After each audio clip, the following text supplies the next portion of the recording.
വേദിയിലുള്ള മറ്റ് നേതാക്കളെ, board chairman ആദരണീയനായ സുബൈർ ജയപ്രകാശ് സാർ, വേദിയിലുള്ള മറ്റ് നേതാക്കളെ, സഹപ്രവർത്തകരെ, ഇവിടെ ദീർഘമായിട്ട് സംസാരിക്കുന്നില്ല. അതിൻ്റെ കാരണം നമ്മുടെ പലരും തന്നെ തിരക്കുള്ളവരാണ്, പലരും പോയി കഴിഞ്ഞു.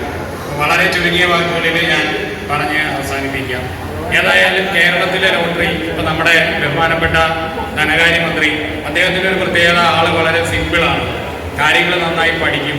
എപ്പോൾ വേണമെങ്കിലും അദ്ദേഹമായിട്ട് നമുക്ക് ബന്ധപ്പെടാം. വളരെ ജനകീയനായിട്ടുള്ള, എനിക്ക് തോന്നുന്നു ഞങ്ങളുടെ നേതാവായ മാണി സാറിൻ്റെ ശൈലി കുറച്ചൊക്കെ ഇദ്ദേഹവും പിന്തുടരുന്നുണ്ട്. കാരണം അത്ര സിമ്പിളാണ്, എപ്പോഴും അദ്ദേഹവുമായിട്ട് ബന്ധപ്പെടാം, കാര്യങ്ങൾ പഠിക്കും, നല്ല ആളാണ്. അപ്പം അദ്ദേഹം പറഞ്ഞത് ശരിയാണ്. ഇന്ത്യയിലെ മറ്റേതെങ്കിലും ഒരു സംസ്ഥാനത്ത് നമ്മൾ ചെന്നാൽ അവിടെയൊക്കെ ലോട്ടറിയുടെ നടത്തിപ്പ് ഏതെങ്കിലും പ്രൈവറ്റ് കമ്പനിക്ക് കൊടുത്തിരിക്കും.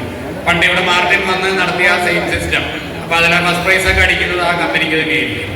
പിന്നെ പേരിന് കുറച്ച് ചെറിയ സമ്മാനങ്ങളൊക്കെ നാട്ടുകാർക്ക് കൊടുക്കും.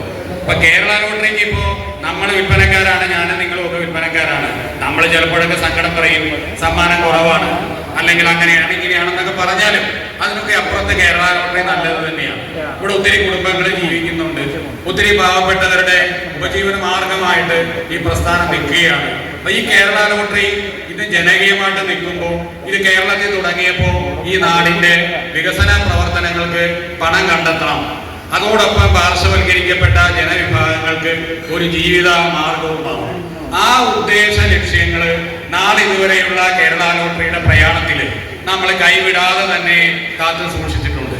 എപ്പോഴൊക്കെ ഈ മേഖലയിലേക്ക് വൻകിടക്കാര് കടന്നു വരാൻ ശ്രമിച്ചു, അന്യ സംസ്ഥാന ലോട്ടറിക്കാര് കടന്നു വരാൻ ശ്രമിച്ചു, എപ്പോഴൊക്കെ അവർ ഈ മേഖലയെ കൈയടക്കാൻ ശ്രമിച്ചു, അന്നൊക്കെ രാഷ്ട്രീയത്തിന് അതീതമായിട്ട് ഈ മേഖലയിലെ ട്രേഡ് യൂണിയനുകൾ, ഈ മേഖലയിലുള്ള തൊഴിലാളി വർഗം ഒറ്റക്കെട്ടായിട്ട് അവരെ എതിർത്ത് പരാജയപ്പെടുത്തിയിട്ടുണ്ട്.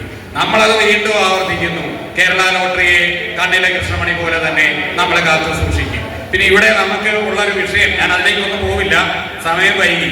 കേന്ദ്ര സർക്കാരിന്റെ നയങ്ങളും സംസ്ഥാന സർക്കാരിന്റെ ബദൽ നയങ്ങളും, തീർച്ചയായിട്ടും കേന്ദ്ര സർക്കാർ കേരളം എന്ന കൊച്ചു സംസ്ഥാനത്തെ ഏതൊക്കെ രീതിയിൽ ശ്വാസം മുട്ടിക്കാൻ കഴിയും അവരതാ പരിശോധിച്ചുകൊണ്ടിരിക്കുന്നത്. പ്രളയം വന്നു, കേരളത്തിലാകെ ബുദ്ധിമുട്ടുകൾ ഉണ്ടായി. ഇവിടെ രക്ഷാപ്രവർത്തനത്തിന് വന്ന നാവികസേനാംഗങ്ങൾ അവര് വിമാനം താഴ്ത്തി കൊണ്ടുവന്ന് ഗർഭിണിയായ സ്ത്രീയെ ക്രാഷ് ലാൻഡ് ചെയ്ത് രക്ഷപ്പെടുത്തി സഞ്ജീവനി ഹോസ്പിറ്റലിലൊക്കെ എത്തിച്ചു. വളരെ നല്ല പ്രവർത്തനങ്ങളായിരുന്നു. പക്ഷെ ഇതൊക്കെ കഴിഞ്ഞപ്പോൾ നമുക്കൊരു ബില്ല് അവർ തന്നു കേന്ദ്ര സർക്കാർ.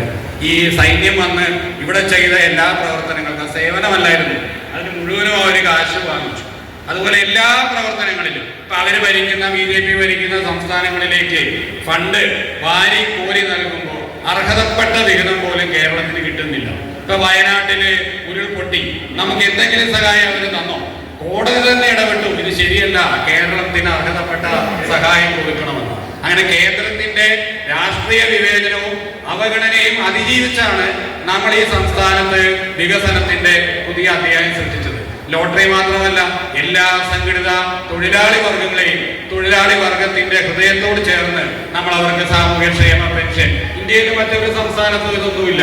ഇങ്ങനെ വിദ്യാഭ്യാസം, ഹൈടെക്കായ വിദ്യാഭ്യാസ സ്ഥാപനങ്ങൾ വേറെ എവിടെയാ ഉള്ളത്? കൊറോണ വന്നു, കേരളമല്ലാതെ വേറെ ഏത് സംസ്ഥാനമാ സ്വന്തം ജനങ്ങളെ ഇത്ര സ്നേഹവായ്പോടെ സംരക്ഷിച്ചത്? ഭക്ഷണധാന്യങ്ങളുടെ കിറ്റുകൾ വരെ നൽകി ഇന്ത്യയിലെ മറ്റേതെങ്കിലും ഒരു സംസ്ഥാനം സ്വന്തം ജനതയെ സംരക്ഷിച്ചു? അപ്പൊ അതിജീവനത്തിന്റെ സ്നേഹമന്ത്രവുമായിട്ട് ഈ കേരളം എന്ന ഈ പച്ചത്തുരുത്ത് നിലനിൽക്കുമ്പോൾ ഓരോ തൊഴിലാളിയും എടുക്കേണ്ട പ്രതിജ്ഞ, ഈ പച്ചത്തുരുത്തിനെ, വികസനത്തിന്റെ മതനിരപേക്ഷതയുടെ ഈ പച്ചത്തുരുത്തിനെ എന്ത് വില കൊടുത്തും നമ്മൾ സംരക്ഷിക്കും എന്ന് തന്നെയാണ്. അതുതന്നെയാണ് BJP സർക്കാരിന്റെ തൊഴിലാളി വിരുദ്ധ സാമ്പത്തിക നയങ്ങൾക്ക് നമുക്ക് നൽകാൻ കഴിയുന്ന തിരിച്ചടി. ലോട്ടറി മേഖലയിലേക്ക് ഒത്തിരി ആനുകൂല്യങ്ങൾ ഇപ്പൊ കടന്നു വരികയാണ്. നമുക്ക് വേണ്ടി ഭവന നിർമ്മാണ പദ്ധതി കൊണ്ടുവരുന്നു. കേരളത്തിന്റെ മറ്റൊരു തൊഴിലാളി വിഭാഗത്തിന് നൽകാത്ത കരുതല് പാർശ്വവൽക്കരിക്കപ്പെട്ട ലോട്ടറി തൊഴിലാളികൾക്ക് കേരള ഗവൺമെന്റ് നൽകിക്കൊണ്ടിരിക്കുക. ഇവിടെ നടപ്പാക്കുന്ന എല്ലാ വികസന പ്രവർത്തനങ്ങളും അത് തൊഴിലാളികൾക്ക് കൂടി ബാധകമാകുന്ന ഭവന നിർമ്മാണ പദ്ധതി, കൃത്യമായ ബോണസ്, അവർക്ക് പെൻഷൻ, എല്ലാ കരുതലും, വിവാഹം കഴിഞ്ഞ് അതിന്റെ ധനസഹായം ഇപ്പൊ നമ്മൾ 25,000 രൂപയായിട്ട്, പലരും ശ്രദ്ധിച്ചിട്ടുണ്ടാവില്ല, വിവാഹ സഹായം ഇപ്പൊ 25,000 രൂപയായിട്ട് ഉയർത്തിയിരിക്കുക. അങ്ങനെ ഒരുപിടി ക്ഷേമ പ്രവർത്തനങ്ങളിലൂടെ കേരള സർക്കാർ അതിന്റെ ചൈത്രയാത്ര തുടരുമ്പോൾ എല്ലാ ട്രേഡ് യൂണിയനുകളും ഒറ്റക്കെട്ടായിട്ട് ഈ ഗവൺമെന്റിന്റെ വികസന പ്രവർത്തനങ്ങൾക്ക് പിന്തുണ നൽകുമ്പോൾ KTUC എന്നതിന്റെ പ്രതിനിധി എന്ന നിലയിൽ ഈ സമ്മേളനത്തിൽ പങ്കെടുക്കുന്ന എന്റെ അഭിവാദനങ്ങളും ആശംസകളും അറിയിക്കുകയാണ്. നന്ദി, നമസ്കാരം.